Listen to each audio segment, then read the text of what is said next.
Hello అందరికీ, ఈరోజు మనం ఇండియన్ పాలిటీలో కేంద్ర ప్రభుత్వం గురించి తెలుసుకుంటున్నాము. ఇది 25వ భాగంలో పెద్ద భాగము, 5వ భాగము. రాజ్యాంగం నందలి 5వ భాగం ఆర్టికల్స్ 52 నుంచి 151 మధ్య కేంద్ర ప్రభుత్వం వివరించబడింది. ప్రభుత్వం తన విధులను 3 ప్రభుత్వాంగాల ద్వారా నిర్వహిస్తుంది.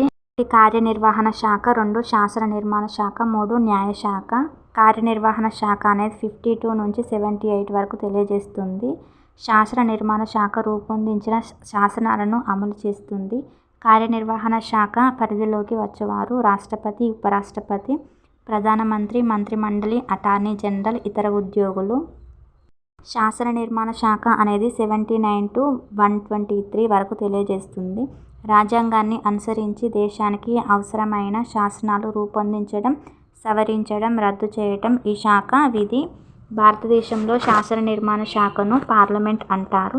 పార్లమెంట్ అనగా లోక్సభ, రాజ్యసభ, రాష్ట్రపతి. న్యాయశాఖ 124 to 147 తెలియజేస్తుంది. రాజ్యాంగాన్ని రక్షించుటకు, వ్యాఖ్యానించుటకు న్యాయశాఖ ఉంది. కేంద్ర స్థాయిలో అత్యున్నత న్యాయ వ్యవస్థ సుప్రీంకోర్టు.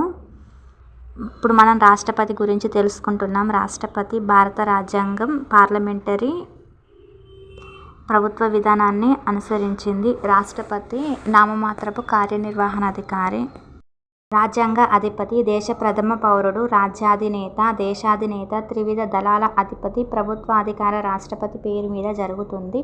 బ్రిటన్ రాజమకుటంతో పోల్చదగిన పదవి రాష్ట్రపతి పదవి. నోట్: రాష్ట్రపతి రాజ్యాధినేత అని ప్రధాని ప్రభుత్వాధినేత అని స్పష్టం చేసిన case Ram Jawaya versus Punjab case 1955.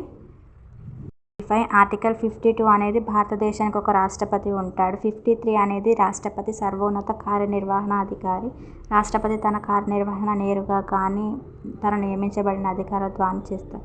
53(2) అనేది త్రివిధ దళాలకు సర్వోన్నత అధికారి. రాష్ట్రపతి భారతదేశంలో ముఖ్య కార్యనిర్వహణాధిపతి. 54 అనేది ప్రత్యేక ఎన్నికల గణం ఎలక్టోరల్ కాలేజ్ కలదు. 55 అనేది రాష్ట్రపతి ఎన్నికా విధానం. రాష్ట్రపతి ఎన్నికలు ఉపయోగించే ఈ విధానాన్ని ఐర్లాండ్ నుండి గ్రహించారు. 56 అనేది రాష్ట్రపతి పదవి కాలం గురించి తెలుపుతుంది. 57 అనేది పునర్ ఎన్నిక, రీ-ఎలక్షన్. 58 అనేది అర్హతలు. భారతీయ పౌరుడై ఉండాలి, 35 సంవత్సరాల నిండి ఉండాలి, ఆదాయాన్నిచ్చే పదవిలో ఉండరాదు, 15,000 డిపాజిట్ చెల్లించాలి, ఓటమి చెందిన వారికి తిరిగి చెల్లించబడదు, కనీస విద్యార్హత లేదు. రాష్ట్రపతి ఉపరాష్ట్రపతి ఎన్నికల సవరణ చట్టం 1997లో జరిగింది. రాష్ట్రపతి ఉపరాష్ట్రపతి ఎన్నికల నిబంధనలను తొలిసారిగా సవరించారు.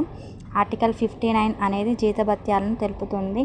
రాష్ట్రపతి వేతనం పార్లమెంటు నిర్ణయిస్తుంది. కేంద్ర సంఘటిత నిధుల నుండి చెల్లించబడుతుంది. రాష్ట్రపతి వేతనం ఐటీ పరిధి కిందకు రాదు, అనగా ఆదాయంపై పన్ను చెల్లించనవసరం లేదు. మీకు ఇవి కావాలంటే స్క్రీన్ షాట్ కూడా తీసుకోండి. స్క్రీన్ షాట్ తీసుకొని అయినా చదువుకోండి. అత్యవసర పరిస్థితి సమయంలో కూడా రాష్ట్రపతి జీతంలో కోత విధించరాదు. రాష్ట్రపతి జీతం నెలకు 5 lakhs. రాష్ట్రపతి పెన్షన్ నెలకు 2,50,000. నివాస స్థలం రాష్ట్రపతి భవన్. భవన రూపశిల్పి ఎడ్విన్ లూటియన్స్ 1921లో. రాష్ట్రపతి భవనంలో నివాసం ఉన్న మొదటి వైస్రాయ్ లార్డ్ ఇర్విన్. రాష్ట్రపతి భవన్లో తోట మొఘల్ గార్డెన్స్. రాష్ట్రపతి వేసవి విడిది సిమ్లా, శీతాకాల విడిది బొల్లారం, తెలంగాణ. తన విధి నిర్వహణలో తీసుకున్న ఏ నిర్ణయాన్ని కూడా ప్రశ్నించరాదు. రాష్ట్రపతిపై తన పదవి కాలంలో క్రిమినల్ కేసులు పెట్టరాదు. నోటు: 2 నెలల ముందస్తు నోటీసుతో సివిల్ కేసులు పెట్టవచ్చు.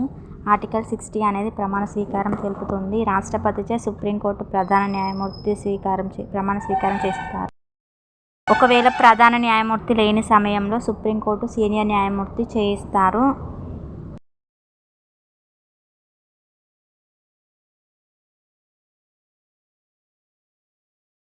ఆర్టికల్ 61 అనేది మహాభియోగ తీర్మానం లేదా అభిశంసన తీర్మానం గురించి తెలుపుతుంది. రాష్ట్రపతి తొలగింపును మహాభియోగ తీర్మానం ఆమోదించడం ద్వారా చేయవచ్చు. ఈ పద్ధతిని అమెరికా రాజ్యాంగం నుండి గ్రహించారు.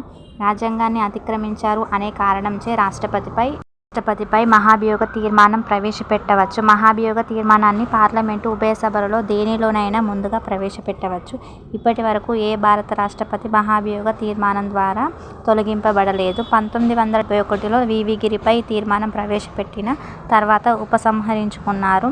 మహాభియోగ తీర్మానం విచారణ దశలో ఉన్నప్పుడు రాష్ట్రపతి తన పదవిలో కొనసాగవచ్చు.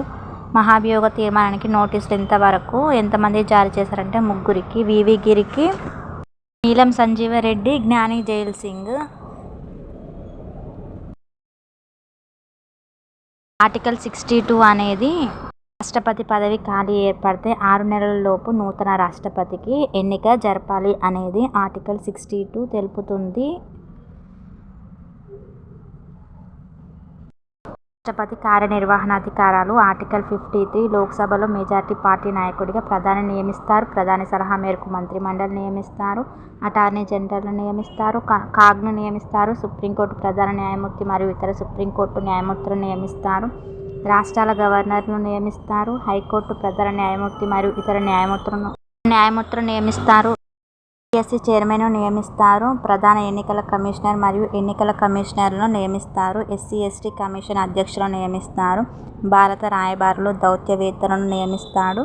కేంద్ర పాలిత ప్రాంతాల లెఫ్టినెంట్ గవర్నర్లను నియమిస్తాడు.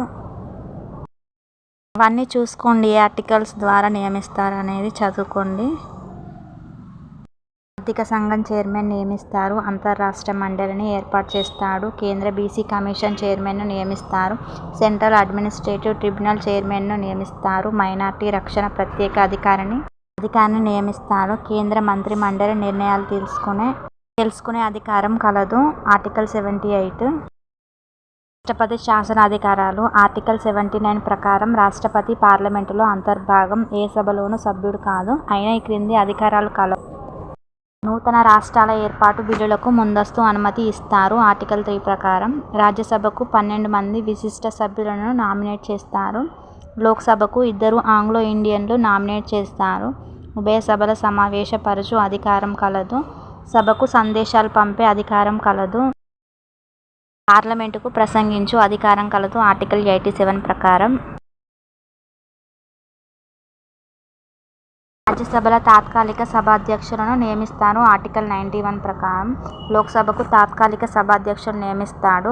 పార్లమెంటు సభ్యుల అనర్హతలు నిర్ణయిస్తారు. పార్టీ ఫిరాయింపుల చట్టం ప్రకారం పార్లమెంటు సభ్యుల అనర్హతను సభాధ్యక్షుడు నిర్ణయిస్తారు. ఉభయ సభల సంయుక్త సమావేశాన్ని ఏర్పాటు చేస్తారు. ద్రవ్య బిల్లుకు ముందస్తు అనుమతి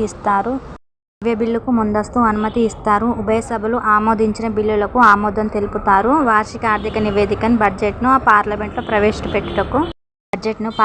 ప్రవేశపెట్టుటకు ముందస్తు అనుమతి ఇస్తారు. ఆర్థిక బిల్లులకు ముందస్తు అనుమతి ఇస్తారు. సభ సమావేశంలో లేనప్పుడు ఆర్డినెన్సులు జారీ చేస్తారు. రాష్ట్రాల గవర్నర్లు పంపించిన రాష్ట్ర బిల్లులను ఆమోదిస్తారు లేదా తిరస్కరిస్తారు. రాష్ట్రపతి తిరస్కరించిన బిల్లులు రాష్ట్రపతి సూచనలకు అనుగుణంగా రాష్ట్ర శాసనసభ 6 నెలల్లోపు పునఃపరిశీలించాలి. రాజ్యాంగ సవరణ బిల్లులను ఆమోదిస్తారు. ఈ వీడియో మీకు ఏమైనా యూజ్ఫుల్ అయితే నా ఛానల్ని సబ్స్క్రైబ్ చేయండి. ఖచ్చితంగా చదువుకోండి. 2 మార్క్స్ అయినా వస్తాయి. ఖచ్చితంగా చదువుకోండి friends. Please subscribe my channel.